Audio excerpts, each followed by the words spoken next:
For you, do you and your partner have a lot in common? Probably not as much as this couple does. My Table Talk brings a tale of two lovers who share extremely odd similarities. Millions of people turn to dating apps to look for love, but what this Minnesota couple found was more like an against all odds match. We both had the dating app Hinge, then we matched and we started talking right away. Elizabeth started asking the typical get to know you questions, but the answers Joshua gave her were surprising. She asked where I'd grown up, and I said, I grew up in Andover and went to Northside Christian School. She's like, no kidding, I went there too in kindergarten. And then, we put it together, we graduated the same year, so we're like, well, maybe we were in the same kindergarten class. Elizabeth found their class photo, and sure enough, Joshua was there with her. But that's not where their similarities ended. Elizabeth was born on September 13th, 1988. So was Joshua. Elizabeth was born at Mercy Hospital. So was Joshua. The pair were born at the same place on the same day, just 6 hours apart. The coincidences seemed too good to be true. But then, I remember calling my parents and telling them all about it, and you're not gonna believe this. And then I was asking my mom to pull out old home videos, and we did actually find our kindergarten graduation video, so we're both in there.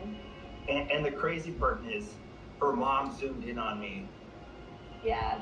In the video, and then panned out and then zoomed back on Elizabeth. So it's like, we saw that, we're like, no way. The couple believes they were brought together divinely.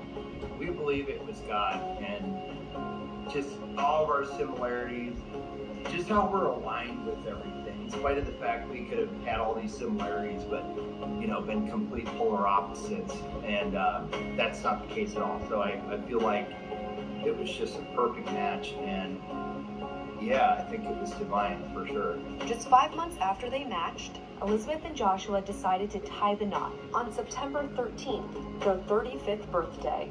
Our kindergarten teacher, we actually were able to hunt her down, and we mailed her an invite, and she showed up. And not only did she show up, she found a photo of us on track and field day together. They don't even remember each other from kindergarten, and against the dating app odds, they were brought together again. This whole divine intervention, as we call it, has just really reaffirmed to me and to continue to try to spread our story of hope and second chances. We both had been divorced and had been in a dark period when we met, and that's usually when we've seen God really work in our lives, is when you are down and you're in that vulnerable state, and and then something happens and your course of your life has changed forever. So I'm just really grateful to him for bringing Joshua back into my life, and it's really fun to try to share that little bit of light to others.